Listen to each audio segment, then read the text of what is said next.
Desde tempos imemoriais, houve menos que meia dúzia de mortais cujas mentes foram capazes de contemplar o universo em sua totalidade. Einstein, Hubble, Feynman e Douglas Adams são os nomes que surgem em meu cérebro comparativamente ínfimo e inútil. Destes poucos gênios especiais, Douglas Adams é, sem dúvida, o pensador mais hilariantemente original, embora seja consenso geral que Einstein era melhor dançarino de funk. O Guia do Mochileiro das Galáxias começou sua história como uma série de rádio e depois uma compilação em fita cassete. Transformado em livro, tornou-se um best-seller mundial e foi parar de forma curiosa na televisão britânica. Com uma galeria de personagens bizarros e tantas viradas abruptas na trama que você se sentirá em uma montanha-russa, O Guia do Mochileiro é, sem dúvida, uma das mais criativas e cômicas histórias de aventura jamais escritas. Arthur Dent, um inglês azarado, escapa de um evento dramático, a destruição da Terra, graças a um amigo de Betelgeuse, que, enquanto estava ilhado em nosso planeta, havia se disfarçado de ator desempregado. Arthur se vê arrastado, apesar de seus protestos histéricos. Bem, histérico dentro da habitual fleuma britânica, para situações mais alucinadas nos pontos mais distantes do tempo e do espaço. O que realmente sustenta este livro hilariante, através de sua viagem freneticamente bizarra pela galáxia rumo ao legendário planeta de Magrathea e além, é a pergunta profunda sobre o porquê. De onde viemos? Por que estamos aqui? Para onde vamos? Onde vamos almoçar hoje? Além disso, enquanto Arthur tenta se entender com as formas de vida mais estranhas e os nomes ainda mais estranhos dessas formas de vida estranhas, nosso anti-herói descobre a verdadeira história da Terra e a resposta final à grande pergunta da vida, do universo e tudo mais. No geral, um resultado bastante satisfatório, devo dizer. Mas o que torna a escrita de Douglas Adams tão hipnótica? Além do fato de ser considerado por muitos como um dos autores mais perspicazes de nossos tempos? Nota do autor. Richard Dawkins, The Guardian, 14 de maio de 2001. Fim da nota. Ele também se envolveu profundamente com a literatura e a ciência. A leitura, o humor, os animais selvagens e a tecnologia eram suas grandes paixões, e ele soube reunir esses interesses aparentemente disparatados com toda a concisão e energia de um supercondutor de partículas atômicas, inundando seus leitores com um dilúvio feroz de hilariantes conceitos abstratos e teorias perversamente avançadas. Você não precisa saber nada a respeito de física nuclear ou biologia para apreciar sua obra. Porém, quanto mais souber, mais agradáveis os livros se tornarão. Um exemplo clássico é o engenhoso gerador de improbabilidade infinita, que impulsiona a nave espacial de nossos heróis por todos os pontos da galáxia em um único instante. Este conceito diabolicamente inteligente parece, ao menos para mim, ser diretamente derivado do conceito de abordagem de somatório através da história, ou da abordagem de caminho integral da física quântica, conforme concebido por Richard Feynman, ganhador do Prêmio Nobel de 1965. Nota do autor. John e Mary Gribbin, Richard Feynman, Uma Vida na Ciência, Viking, 1997. Fim da nota. Adams nasceu no enclave acadêmico de Cambridge, na Inglaterra, em 1952, e sempre se divertia dizendo que ele era o verdadeiro DNA, Douglas Noel Adams, original de Cambridge, tendo chegado ao mundo uns 9 meses antes que Crick e Watson, ganhadores do Prêmio Nobel, anunciassem sua descoberta na dupla hélice do DNA em um pub local, possivelmente não muito diferente do pub em que os heróis do Guia do Mochileiro, Ford Prefect e Arthur Dent, tomaram cerveja e comeram amendoins enquanto se preparavam para a sua iminente partida de nosso planeta condenado. Sob a orientação de alguns professores particularmente dedicados, Douglas Adams desenvolveu um intelecto privilegiado durante seu período na escola. O que lhe faltou em termos de agilidade física, suas dimensões exageradas fizeram dele um elemento perigoso em pistas de dança e competições esportivas.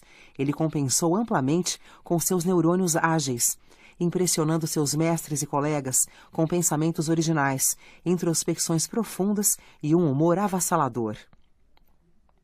De acordo com o que se diz, Douglas Adams viveu para escrever, mas essa versão se opõe diretamente à sua própria confissão de que escrevia de forma lenta e dolorosa. Por outro lado, há muitos relatos sobre sua escrita como a arte da performance, uma habilidade invejável de gerar página após página de puro brilhantismo, com um editor desesperado e exigente bufando sobre seus ombros, como se ele fosse um mágico puxando do bolso uma corrente infinita de lenços coloridos. Curiosamente, mesmo após ter obtido sucesso internacional, tornou-se famoso nos círculos literários por fazer qualquer coisa, menos escrever. Sua impressionante falta de autoconfiança ante a enorme evidência de que era um gênio muitas vezes chegou a incapacitá-lo a tal ponto que simplesmente não conseguia enfileirar 2 palavras. Não estava brincando totalmente quando disse: "Amo os prazos, amo a pressão surda que geram quando se aproximam." Editoras e editores, frustrados, tentaram diversos truques inteligentes para fazer com que sua criatividade fluísse, de forma que ele conseguisse terminar seus livros a tempo de colocá-los nas prateleiras antes da próxima era do gelo. Aparentemente, as melhores soluções parecem ter sido trancá-lo dentro de um cofre de banco, ou então dentro de um quarto sem janelas, sem telefone, sem fax, sem conexão com a internet, sem nem mesmo uma portinhola de escape. Embora este livro que você acaba de comprar tenha sido um sucesso imediato, o percurso de Douglas Adams jamais foi previsível. Em um determinado momento, com suas ocupações literárias temporariamente em suspenso, ele foi empregado como limpador de galinheiros e guarda-costas da família governante de Catar. Nota do autor: Nicholas Rowe, The Guardian, junho 3, 2000. Fim da nota. Depois de entrar de cara em numerosos becos sem saída, finalmente encontrou seu lugar ao produzir a série de rádio da BBC em que este livro é baseado. Embora declarasse ser um ateu radical, seus livros demonstram um sentido claro e nítido de justiça e compaixão universais. No início, achei isso um pouco estranho e pensei que talvez ele estivesse apenas demonstrando sua enorme inteligência enquanto debochava da crendice pia dos fanáticos religiosos, mas em algum momento compreendi o que ele realmente queria dizer. Uma posição radicalmente ateísta pode até significar que sua vida é uma corrida rumo ao esquecimento, mas ao menos você pode fazer isso com estilo. Como você se comporta hoje, o que você faz com cada momento, como você explora os talentos e as oportunidades à sua disposição, são coisas muito mais importantes para um ateu genuíno do que para os devotos mais religiosos. Longe de perder o sentido, o que você faz nesta vida subitamente torna-se incrivelmente importante, já que você só tem essa única possibilidade de fazer a coisa certa, de mudar alguma coisa, de contribuir de alguma forma para aqueles que você ama ou que seguirão seus passos. Um homem apaixonado em suas convicções, Adams usou sua importância, intelecto e tremenda energia para contribuir de várias formas. Com seus livros, artigos, aparições públicas e donativos, Douglas Adams inspirou mudanças positivas e apoiou diversas causas significativas. Sua paixão por animais selvagens nunca esteve mais presente do que quando viajou ao redor do mundo com o zoólogo Mark Cowardini para documentar as espécies em risco de extinção para seu maravilhoso livro Last Chance to See, Última Oportunidade para Ver. E não parou nisso, pois ele seguiu em frente, transformando-se no energético e carismático patrono tanto do Diana Fossey Gorilla Fund quanto do Save the Rhino International.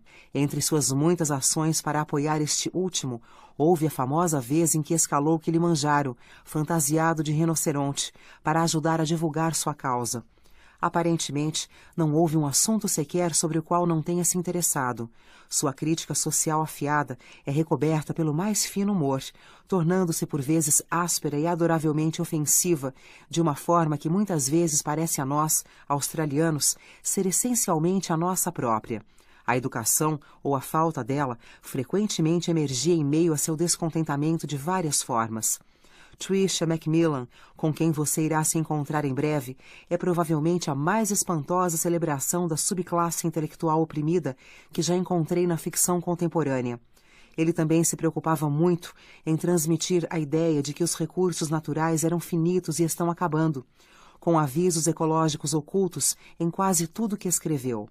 A tecnologia era uma enorme paixão de Douglas Adams, que provavelmente possuiu e usou mais computadores da marca Apple do que qualquer outra pessoa, a não ser talvez o próprio Steve Jobs. Ele era um tanto peculiar nesse ponto, pois achava que a tecnologia poderia ser usada para salvar nosso planeta de quase todos os males, incluindo o tédio e a extinção da espécie. Essa noção o colocava em franca oposição com muitos conservadores mais prosaicos, os quais ansiavam pelo retorno das carroças puxadas a cavalo, talvez para que o ruído agradável dos cascos batendo ao longe os distraísse do aumento exponencial nas emissões de gases que causam o efeito estufa. Ele lutou até o fim pela visão de que as novas tecnologias são a extensão mais natural da mente humana. Como um todo, Douglas Adams era um indivíduo extraordinário, que deixou um enorme vazio nesta dimensão quando morreu subitamente de um ataque cardíaco, no dia 11 de maio de 2001. Muitas pessoas sentem uma enorme falta dele, mesmo aquelas como eu que nunca apertaram sua mão. Depois de ler este livro, você entenderá o porquê. Esta edição da editora Sextante do Guia do Mochileiro das Galáxias tem sido esperada por um longo tempo. Contudo, dentro de umas 100 páginas, estou certo de que você concordará comigo que a espera valeu a pena. A genialidade de Douglas Adams e a forma como ele usa situações mais absurdas para nos fazer rir, certamente encontrarão ecos no amor pela vida e no bom humor que meus amigos brasileiros têm de sobra. Divirta-se. Bradley Trevor Grave, autor de Um Dia Daqueles. Muito além, nos confins inexplorados da região mais brega da borda ocidental desta galáxia, há um pequeno sol amarelo e esquecido. Girando em torno deste sol, a uma distância de cerca de 148 milhões de quilômetros, há um planetinha verde azulado absolutamente insignificante, cujas formas de vida, descendentes de primatas, são tão extraordinariamente primitivas que ainda acham que relógios digitais são uma grande ideia. Este planeta tem, ou melhor, tinha, o seguinte problema: a maioria de seus habitantes estava quase sempre infeliz. Foram sugeridas muitas soluções para esse problema, mas a maior parte delas dizia respeito basicamente à movimentação de pequenos pedaços de papel colorido com números impressos, o que é curioso, já que, no geral, não eram os tais pedaços de papel colorido que se sentiam infelizes. E assim o problema continuava sem solução. Muitas pessoas eram más, e a maioria delas era muito infeliz, mesmo as que tinham relógios digitais. Um número cada vez maior de pessoas acreditava que havia sido um erro terrível da espécie descer das árvores. Algumas diziam que até mesmo subir nas árvores tinha sido uma péssima ideia e que ninguém jamais deveria ter saído do mar. E então, uma quinta-feira, quase 2000 anos depois que um homem foi pregado num pedaço de madeira por ter dito que seria ótimo se as pessoas fossem legais umas com as outras para variar, uma garota, sozinha numa pequena lanchonete em Rick Wandsworth, de repente compreendeu o que tinha dado errado todo esse tempo e finalmente descobriu como o mundo poderia se tornar um lugar bom e feliz. Desta vez estava tudo certo, ia funcionar, e ninguém teria que ser pregado em coisa nenhuma.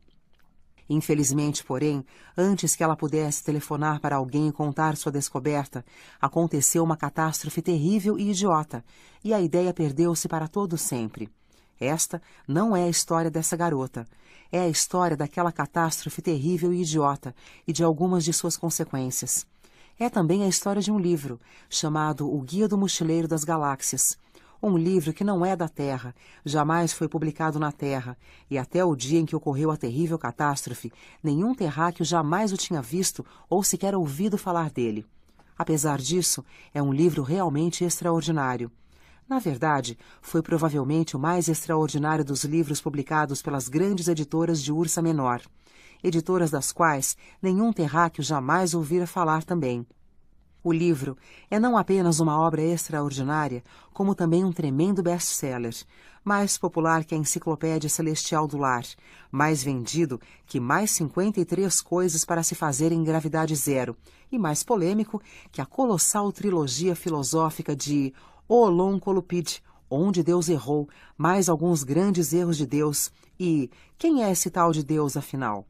Em muitas das civilizações mais tranquilonas da borda oriental da galáxia, o Guia do Mochileiro das Galáxias já substituiu a grande Enciclopédia Galáctica como repositório padrão de todo conhecimento e sabedoria, pois ainda que contenha muitas omissões e textos apócrifos, ou pelo menos terrivelmente incorretos, ele é superior à obra mais antiga e mais prosaica em dois aspectos importantes. Em primeiro lugar, é ligeiramente mais barato. Em segundo lugar, traz impressa na capa, em letras garrafais e amigáveis, a frase "Não entre em pânico". Mas a história daquela quinta-feira terrível e idiota, a história de suas extraordinárias consequências, a história das interligações inextricáveis entre estas consequências e este livro extraordinário, tudo isso teve um começo muito simples. Começou com uma casa. Faixa 3. Capítulo 1. A casa ficava numa pequena colina bem nos limites de uma vila, isolada. Dela se tinha uma ampla vista das fazendas do oeste da Inglaterra. Não era, de modo algum, uma casa excepcional. Tinha cerca de 30 anos. Era achatada, quadrada, feita de tijolos, com 4 janelas na frente, cujo tamanho e proporções pareciam ter sido calculados mais ou menos exatamente para desagradar a vista. A única pessoa para quem a casa tinha algo de especial era Arthur Dent, e assim mesmo, só porque ele morava nela. Já morava lá há uns 3 anos, desde que resolvera sair de Londres, porque a cidade o deixava nervoso e irritado. Também tinha cerca de 30 anos. Era alto, moreno e quase nunca estava em paz consigo mesmo. O que mais o preocupava era o fato de que as pessoas viviam lhe perguntando por que ele parecia estar tão preocupado. Trabalhava na estação de rádio local e sempre dizia aos amigos que era um trabalho bem mais interessante do que eles imaginavam. E era mesmo. A maioria de seus amigos trabalhava em publicidade. Na noite de quarta-feira tinha caído uma chuva forte e a estrada estava enlameada e molhada, mas na manhã de quinta um sol intenso e quente brilhou sobre a casa de Arthur Dent, pelo que seria a última vez. Arthur ainda não havia conseguido enfiar na cabeça que o Conselho Municipal queria derrubá-la e construir um desvio no lugar dela. Às 8 horas da manhã de quinta-feira, Arthur não estava se sentindo muito bem. Acordou com os olhos turvos, levantou-se, andou pelo quarto sem enxergar direito, abriu uma janela, viu um trator, encontrou os chinelos e foi até o banheiro. Pasta na escova de dentes. Assim. Escovar. Espelho móvel, virado para o teto. Arthur ajustou. Por um momento, o espelho refletiu um segundo trator pela janela do banheiro. Arthur reajustou, e o espelho passou a refletir o rosto barbado de Arthur Dent. Ele fez a barba, lavou o rosto, enxugou-o e foi até a cozinha em busca de alguma coisa agradável para pôr na boca. Chaleira, tomada, geladeira, leite, café. Bocejo. A palavra trator vagou por sua mente, procurando algo com o que associar. O trator que estava do outro lado da janela da cozinha era dos grandes. Arthur olhou para ele. Amarelo, pensou, e voltou ao quarto para se vestir. Ao passar pelo banheiro, parou para tomar um copo d'água e depois outro. Começou a desconfiar que estava de ressaca. Por que a ressaca? Teria bebido na véspera? Imaginava que sim. Olhou de relance para o espelho móvel. Amarelo, pensou, e foi para o quarto. Ficou parado pensando. O bar, pensou. Ah, meu Deus, o bar. Tinha uma vaga lembrança de ter ficado irritado com algo que parecia importante. Falara com as pessoas a respeito, e na verdade começava a achar que tinha falado demais. A imagem mais nítida em sua memória era dos rostos entediados das pessoas a seu redor. Tinha algo a ver com um desvio a ser construído, e ele acabara de descobrir isso. A obra estava planejada há meses, só que ninguém sabia de nada. Ridículo. Arthur tomou um gole d'água. A coisa ia se resolver. Ninguém queria aquele desvio. O conselho estava completamente sem razão. A coisa ia se resolver, pensou ele. Mas que ressaca terrível. Olhou-se no espelho do armário. Pôs a língua para fora. Amarelo, pensou. A palavra amarelo vagou por sua mente, procurando algo com o que se associar. 15 segundos depois, Arthur estava fora da casa, deitado no chão, na frente de um trator grande e amarelo que avançava por cima de seu jardim. O Sr. L. Prosser era, como dizem, apenas humano. Em outras palavras, era uma forma de vida bípede baseada em carbono e descendente de primatas. Para ser mais específico, ele tinha 40 anos, era gordo e desleixado e trabalhava no Conselho Municipal. Curiosamente, embora ele desconhecesse este fato, era também descendente direto, pela linhagem masculina, de Gengis Khan, Embora a sucessão de gerações e a mestiçagem houvessem misturado de tal modo sua carga genética que ele não possuía nenhuma característica mongol, e os únicos vestígios daquele majestoso ancestral que restavam no Sr. L. Prosser eram uma barriga pronunciada e uma predileção por chapeuzinhos de pele. Ele não era em absoluto um grande guerreiro. Na verdade, era um homem nervoso e preocupado. Naquele dia estava particularmente nervoso e preocupado porque tivera um problema sério com seu trabalho, que consistia em retirar a casa de Arthur Dent do caminho antes do final da tarde. Desista, Sr. Dent. O senhor sabe que é uma causa perdida. O senhor não vai conseguir ficar deitado na frente do trator o resto da vida. Tentou assumir um olhar feroz, mas seus olhos não eram capazes disso. Deitado na lama, Arthur respondeu: Está bem, vamos ver quem é mais chato. Infelizmente, o senhor vai ter que aceitar, disse o Sr. Prosser, rodando seu chapéu de pele no alto da cabeça. Esse desvio tem que ser construído e vai ser construído. Primeira vez que ouço falar nisso. Por que é que tem que ser construído? O Sr. Prosser sacudiu o dedo para Arthur por algum tempo. Depois parou e retirou o dedo. Como assim? Por que deve ser construído? Ora, exclamou ele, é um desvio. É necessário construir desvios. Os desvios são vias que permitem que as pessoas se desloquem bem depressa do ponto A ao ponto B, ao mesmo tempo que outras pessoas se deslocam bem depressa do ponto B ao ponto A.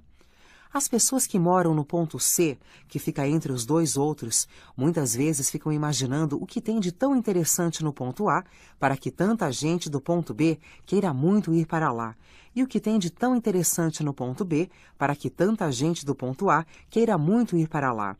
Ficam pensando como seria bom se as pessoas resolvessem de uma vez por todas onde é que elas querem ficar. O Sr. Prosser queria ficar no ponto D. Este ponto não ficava em nenhum lugar específico, era apenas um ponto qualquer bem longe dos pontos A, B e C. O Sr. Prosser teria uma bela casinha de campo no ponto D, com machados pregados em cima da porta, e se divertiria muito no ponto E, o bar mais próximo do ponto D. Sua mulher, naturalmente, queria uma roseira trepadeira, mas ele queria machados. Ele não sabia por quê. Só sabia que gostava de machados. O Sr. Prosser sentiu seu rosto ficar vermelho ante aos sorrisos irônicos dos operadores do trator. Apoiou o peso do corpo numa das pernas, depois na outra, mas sentiu-se igualmente desconfortável com as duas. Era óbvio que alguém havia sido terrivelmente incompetente, e ele pedia a Deus que não fosse ele. O senhor teve um longo prazo a seu dispor para fazer quaisquer sugestões ou reclamações, como o senhor sabe, disse o Sr. Prosser. Um longo prazo? Exclamou Arthur. Longo prazo? Eu só soube dessa história quando chegou um operário na minha casa ontem. Perguntei a ele se tinha vindo para lavar as janelas e ele respondeu que não, vinha para demolir a casa. É claro que não me disse isso logo. Claro que não. Primeiro lavou umas 2 janelas e me cobrou 5 pratas. Depois é que me contou. Mas, Sr. Dent, o projeto estava à sua disposição na Secretaria de Obras há 9 meses. Pois é, assim que eu soube, fui lá me informar, ontem à tarde. Vocês não se esforçaram muito para divulgar o projeto, não é verdade? Quer dizer, não chegaram a comunicar às pessoas nem nada. Mas o projeto estava em exposição. Em exposição, tive que descer ao porão para encontrar o projeto. É no porão que os projetos ficam em exposição, com uma lanterna. Ah, provavelmente estava faltando luz. Faltavam as escadas também. Mas, afinal, o senhor encontrou o projeto, não foi? Encontrei sim, disse Arthur. Estava em exibição no fundo de um arquivo trancado, jogado num banheiro fora de uso, cuja porta tinha a placa: Cuidado com o leopardo. Uma nuvem passou no céu. Projetou uma sombra sobre Arthur Dent, deitado na lama fria, apoiado no cotovelo. Projetou uma sombra sobre a casa de Arthur Dent. O Sr. Prosser olhou-a, de cara feia. Não chega a ser uma casa particularmente bonita. Perdão, mas por acaso gosto dela. O senhor vai gostar do desvio. Ah, calha a boca e vá embora. Você e a porcaria do seu desvio. Você sabe muito bem que está completamente sem razão. A boca do Sr. Prosser abriu-se e fechou-se umas 2 vezes, enquanto por uns momentos seu cérebro foi invadido por visões inexplicáveis, porém terrivelmente atraentes. via a casa de Arthur Dent sendo consumida pelas chamas, enquanto o próprio Arthur corria aos gritos do incêndio, com pelo menos 3 lanças bem compridas enfiadas em suas costas. Visões como essas frequentemente perturbavam o Sr. Prosser e o deixavam nervoso. Gaguejou por uns instantes e depois recuperou a calma. Sr. Dent. Sim, o que é? Gostaria de ressaltar alguns fatos para o senhor. O senhor sabe que danos esse trator sofreria se eu deixasse ele passar por cima do senhor? O quê? Absolutamente 0, disse o Sr. Prosser, afastando-se rapidamente, nervoso, sem entender por que seu cérebro estava cheio de cavaleiros cabeludos que gritavam com ele. Por uma curiosa coincidência, absolutamente 0 era o quanto descendente dos primatas Arthur Dent suspeitava que um de seus amigos mais íntimos não descendia dos primatas, sendo, na verdade, de um pequeno planeta perto de Betelgeuse e não de Guilford, como costumava dizer. Tal suspeita jamais passara pela cabeça de Arthur Dent. Esse seu amigo havia chegado ao planeta Terra há uns 15 anos terráqueos e se esforçara ao máximo no sentido de se integrar na sociedade terráquea, com certo sucesso, deve-se reconhecer. Assim, por exemplo, ele passara esses 15 anos fingindo ser um ator desempregado, o que era perfeitamente plausível. Porém, cometera um erro gritante por ter sido um pouco displicente em suas pesquisas preparatórias. As informações de que ele dispunha o levaram a escolher o nome Ford Prefect, achando que era um nome bem comum que passaria despercebido. Não era alto a ponto de chamar atenção, e suas feições eram atraentes, mas não a ponto de chamar a atenção. Seus cabelos eram avermelhados e crespos, e ele os penteava para trás. Sua pele parecia ter sido puxada a partir do nariz. Havia algo de ligeiramente estranho nele, mas era algo muito sutil, difícil de identificar. Talvez os olhos dele piscassem menos que o normal, de modo que quem ficasse conversando com ele algum tempo acabava com os olhos cheios d'água de aflição. Talvez o sorriso dele fosse um pouco largo demais e desse a sensação desagradável de que estava prestes a morder o pescoço de seu interlocutor. Para a maioria dos amigos que fizera na Terra, era um sujeito excêntrico, porém inofensivo, um beberrão com alguns hábitos meio estranhos.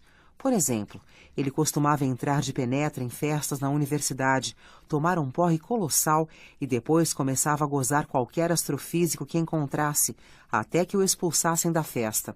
Às vezes, ele ficava desligado, olhando distraído para o céu, como se estivesse hipnotizado, até que alguém lhe perguntava o que ele estava fazendo. Então, por um instante, Ford ficava assustado, com um ar culpado, mas logo relaxava e sorria.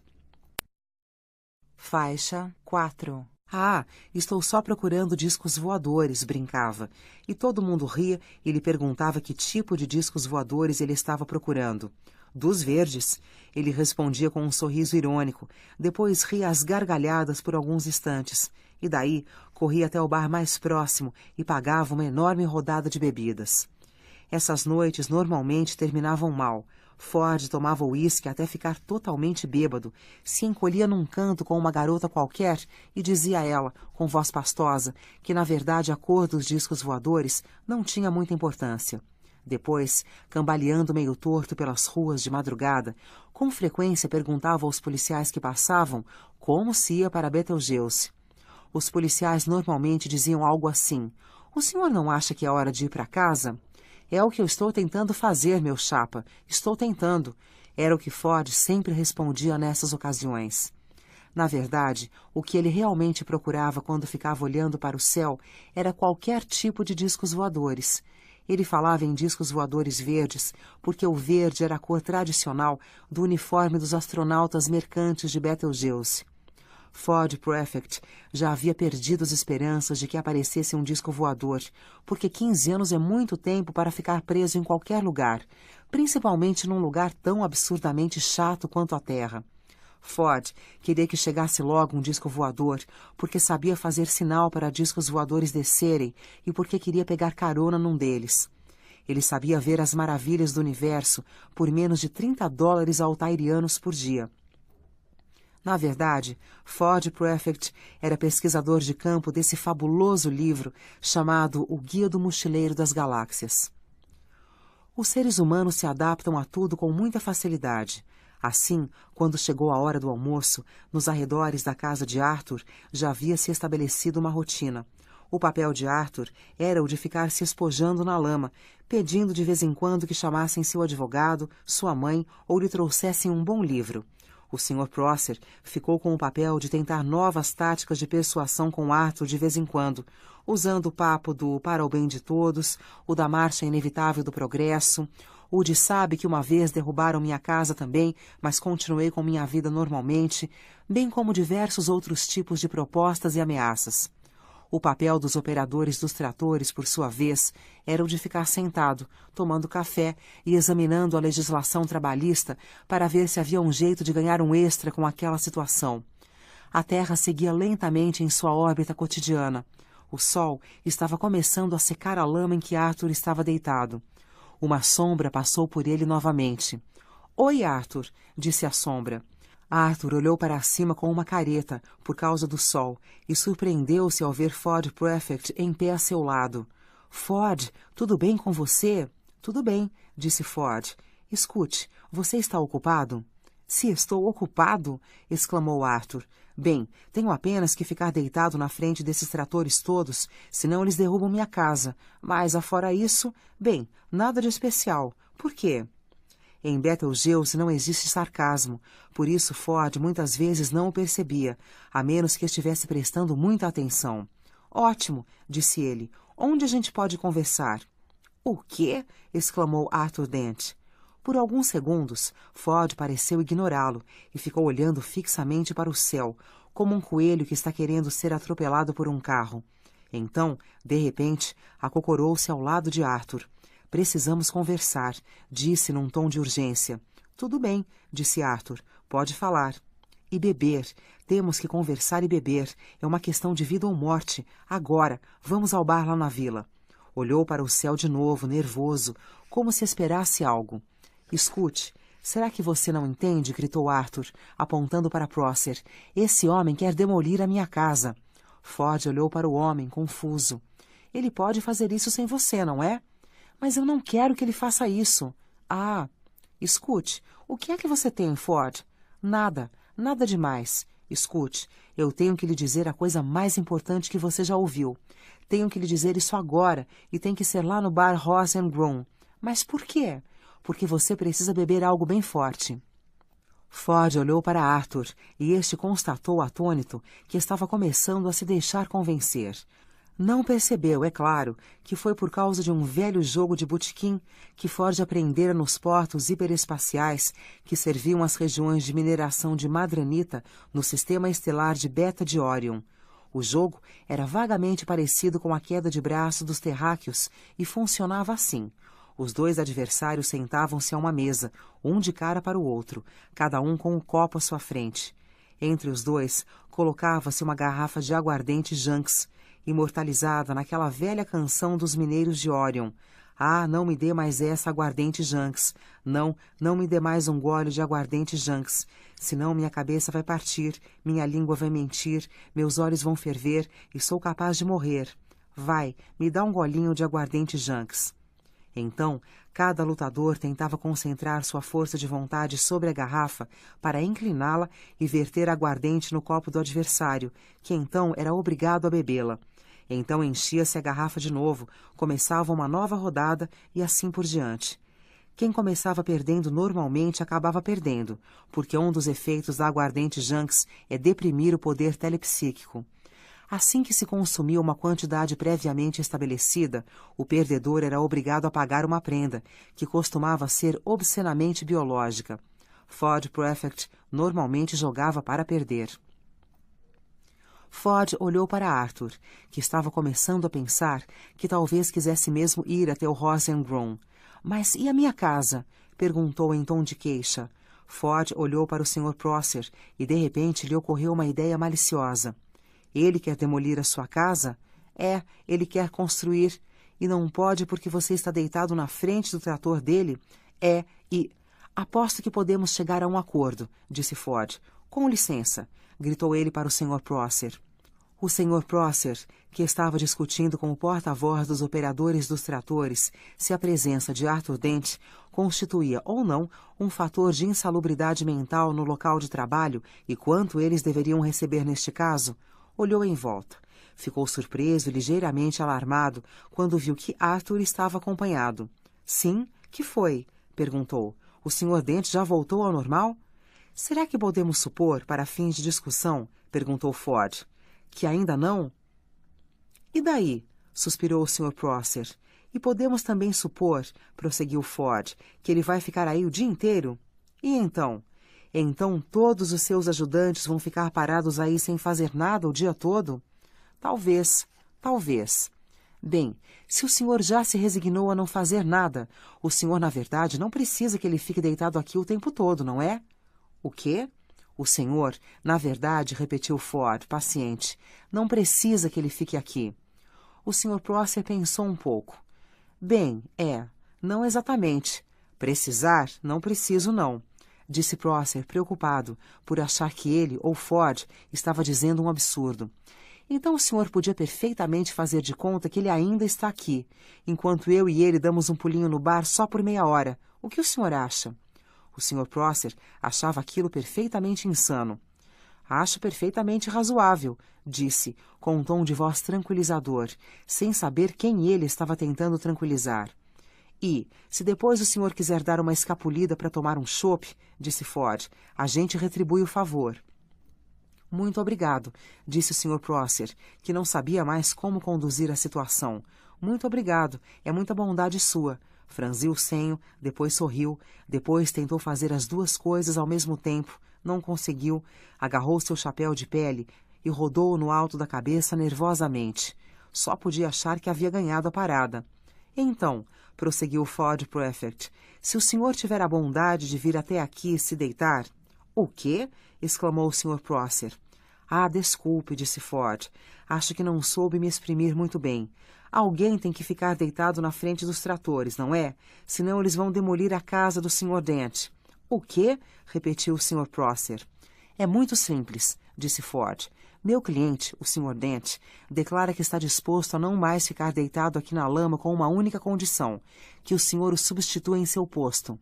Que história é essa? Disse Arthur, mas Ford cutucou-o com o pé para que se calasse. O senhor quer, disse Prosser, tentando captar essa nova ideia, que eu me deite aí, na frente do trator, no lugar do Sr. Dent, na lama, como disse, na lama. Assim que o Sr. Prosser se deu conta de que, na verdade, era ele o perdedor, foi como se lhe retirassem um fardo dos ombros. Essa situação era mais familiar para ele. Suspirou. E em troca disso o senhor vai com o Sr. Dent até o bar? Isso, disse Ford. Isso mesmo. O Sr. Prosser deu uns passos nervosos à frente e parou. Promete? Disse ele. Prometo, disse Ford. Virou-se para Arthur. Vamos, levante-se e deixe o homem se deitar. Arthur pôs-se de pé, achando que tudo aquilo era um sonho. Ford fez sinal para o Sr. Prosser, que se sentou na lama, triste e desajeitado. Tinha a impressão de que toda a sua vida era uma espécie de sonho, e às vezes se perguntava de quem era aquele sonho, e se o dono do sonho estaria se divertindo. A lama envolveu suas nádegas e penetrou em seus sapatos. Ford olhou para ele, muito sério. Nada de bancar o espertinho e derrubar a casa do Sr. Dent enquanto ele não estiver aqui, certo? Nem pensar, rosnou o Sr. Prosser. Jamais passou pela minha cabeça, prosseguiu deitando-se, sequer a possibilidade de fazer tal coisa. Viu o representante do sindicato dos operadores de tratores se aproximar, deixou a cabeça afundar na lama e fechou os olhos. Estava tentando encontrar argumentos para provar que ele próprio não passara a representar um fator de insalubridade mental. Estava longe de estar convencido disso. Sua cabeça estava cheia de barulhos, cavalos, fumaça e cheiro de sangue. Isso sempre acontecia quando ele se sentia infeliz ou enganado, e jamais entendera por quê. Numa dimensão superior, da qual nada sabemos, o poderoso cão urrava de ódio, mas o Sr. Prosser limitava-se a tremer um pouco e a resmungar. Começou a sentir que lhe brotavam lágrimas por trás das pálpebras. quiprocós burocráticos, homens zangados deitados na lama, estranhos indecifráveis, impondo-lhe humilhações inexplicáveis, e um exército não identificado de cavaleiros rindo dele em sua mente. Que dia! Que dia! Ford Prefect sabia que não tinha a menor importância se a casa de Arthur fosse ou não derrubada agora. Arthur continuava muito preocupado. Mas será que a gente pode confiar nele? Perguntou. Eu, por mim, confiaria nele até o fim do mundo. Ah, disse Arthur. E quanto falta para isso? Cerca de 12 minutos, disse Ford. Vamos, preciso beber alguma coisa. Faixa 5. Capítulo 2. Eis o que diz a Enciclopédia Galáctica a respeito do álcool. É um líquido volátil e incolor formado pela fermentação dos açúcares. Acrescenta ainda que o álcool tem o efeito de inebriar certas formas de vida baseadas em carbono. O Guia do Mochileiro das Galáxias também menciona o álcool. Diz que o melhor drink que existe é a dinamite pangaláctica. Afirma que o efeito de beber uma dinamite pangaláctica é como ter seu cérebro esmagado por uma fatia de limão colocada em volta de uma grande barra de ouro. O Guia do Mochileiro também lhe dirá quais os planetas em que se preparam as melhores dinamites pangalácticas, quanto irá custar uma dose e quais as ONGs existentes para ajudar você a se recuperar posteriormente. O Guia do Mochileiro ensina até mesmo como preparar a bebida por conta própria. Eis o que diz o livro. Pegue uma garrafa de aguardente Janks. Misture-a com uma dose de água dos mares de Santragino V. Ah, essa água dos mares de Santragino, diz. Ah, os peixes de Santragino. Deixe que 3 cubos de megagin arturiano sejam dissolvidos na mistura. Se não foi congelado da maneira correta, perde-se a benzina. Deixe que 4 litros de gás dos pântanos de Falha borbulhem através da mistura, em memória de todos aqueles mochileiros bem-aventurados que morreram de prazer nos pântanos de Falha. Faça flutuar, no verso de uma colher de prata, uma dose de extrato de hipermenta qualactina, plena da fragrância inebriante das sombrias zonas qualactinas, sutil, doce e mística. Acrescente um dente de tigre solar algoliano. Veja-o dissolver-se, espalhando os fogos dos sóis algolianos no âmago do drink. Jogue uma pitadinha de zanfor. Acrescente uma azeitona. Agora é só beber, mas com muito cuidado. O Guia do Mochileiro das Galáxias vende bem mais que a Enciclopédia Galáctica. 6 chopes duplos, disse Ford Prefect ao barman do Rosengron, e depressa, porque o fim do mundo está próximo. O barman do Rosengron não merecia ser tratado desse jeito. Era um senhor de respeito. Ajeitou os óculos e encarou Ford Prefect. Ford ignorou e virou-se para a janela, de modo que o barman encarou Arthur, que deu de ombros, como quem também não entendeu, e não disse nada. Então o barman disse, ah, é? Um belo dia para o mundo acabar. E começou a tirar os chopes. Tentou outra vez. E então, o senhor vai assistir ao jogo hoje à tarde? Ford virou-se para ele. Não, não tem sentido, disse, e virou-se para a janela novamente. Quer dizer que o senhor acha que nem adianta? Insistiu o barman. O Arsenal não tem a menor chance? Não, não, disse Ford. É só que o mundo vai acabar. Ah, é mesmo, o senhor já disse, respondeu o barman, olhando agora para Arthur por cima dos óculos. Seria uma boa saída para o Arsenal, escapar da derrota por causa do fim do mundo. Ford olhou de novo para o velho, realmente surpreso. Na verdade, não, disse, franzindo a testa. O barman respirou fundo. Aí estão, 6 chopes. Arthur sorriu para ele, sem graça, e deu de ombros outra vez. Virou-se para trás e dirigiu um sorriso sem graça ao resto do bar, caso alguém mais tivesse ouvido a conversa. Ninguém tinha ouvido nada, e ninguém entendeu por que Arthur estava sorrindo para eles daquele jeito. Um homem sentado ao lado de Ford no balcão olhou para os 2 homens, depois para os 6 chopes, fez um rápido cálculo de cabeça, chegou a um resultado que lhe agradou e sorriu de forma boba e esperançosa para os 2. Nem pensar, disse Ford, são nossos. Dirigiu ao homem um olhar que faria um tigre solar algoliano continuar fazendo o que estivesse fazendo. Ford jogou uma nota de 5 libras no balcão, dizendo, pode ficar com o troco. O quê? 5 libras? Muito obrigado, meu senhor. Você tem 10 minutos para gastar isso. O barman decidiu que era melhor ir fazer outra coisa. Ford, disse Arthur, você pode, por favor, me explicar que história é essa? Beba, disse Ford. Ainda faltam 3 chopes. Você quer que eu beba 3 canecos de chope na hora do almoço? O homem do lado de Ford sorriu e concordou com a cabeça, satisfeito. Ford ignorou e disse, o tempo é uma ilusão. A hora do almoço é uma ilusão maior ainda. Muito profundo, disse Arthur. Essa você devia mandar para as seleções. Eles têm uma página para gente como você.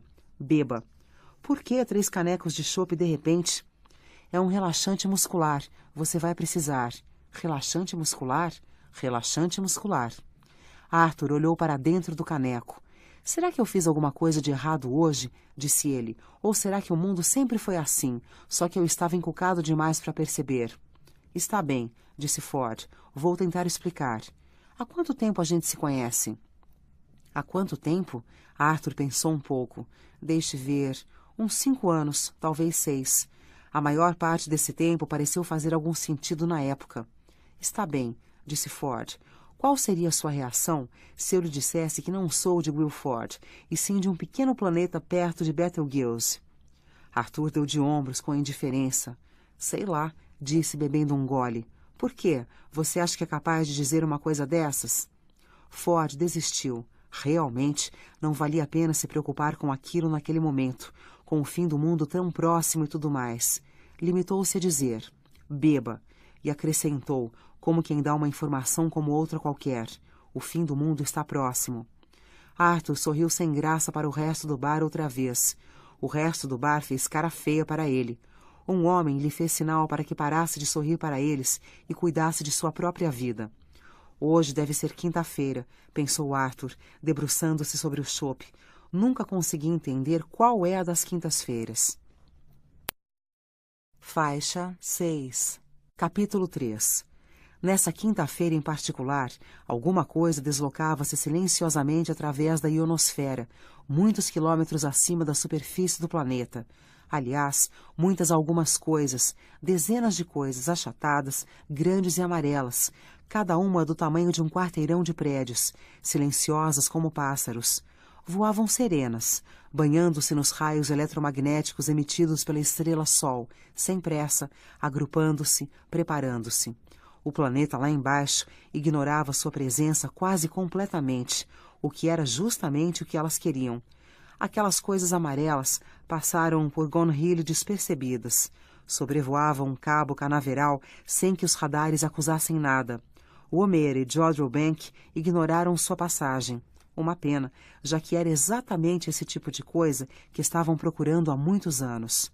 A única coisa que acusou sua presença foi um aparelhinho preto chamado sensor mático subeta, que ficou piscando discretamente na escuridão da mochila de couro que Ford Prefect sempre levava consigo. O conteúdo da mochila de Ford era bastante interessante. Se algum físico terráqueo olhasse dentro dela, seus olhos saltariam para fora das órbitas.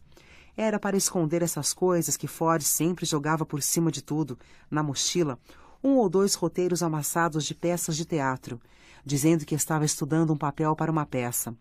Além do sensor mático subeta e dos roteiros, Ford levava um polegar eletrônico, um bastão curto e grosso, preto, liso e fosco, com interruptores e ponteiros numa das extremidades, e um aparelho que parecia uma calculadora eletrônica das grandes. Este último possuía cerca de 100 pequenos botões planos e uma tela quadrada de 10 centímetros, na qual podia ser exibida instantaneamente qualquer uma dentre 1 milhão de páginas.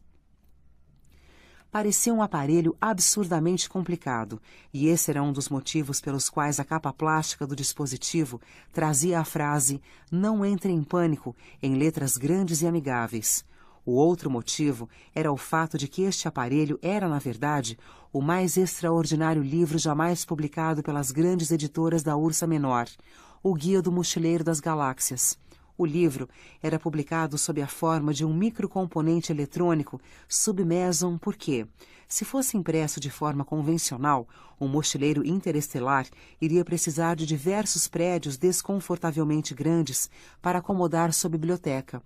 No fundo da mochila de Ford Prefect havia algumas esferográficas, um bloco de anotações e uma toalha de banho grande, comprada na Marks & Spencer. O Guia do Mochileiro das Galáxias faz algumas afirmações a respeito das toalhas. Segundo ele, a toalha é um dos objetos mais úteis para um mochileiro interestelar. Em parte devido ao seu valor prático. Você pode usar a toalha como agasalho quando atravessar as frias luas de Beta de Jagla.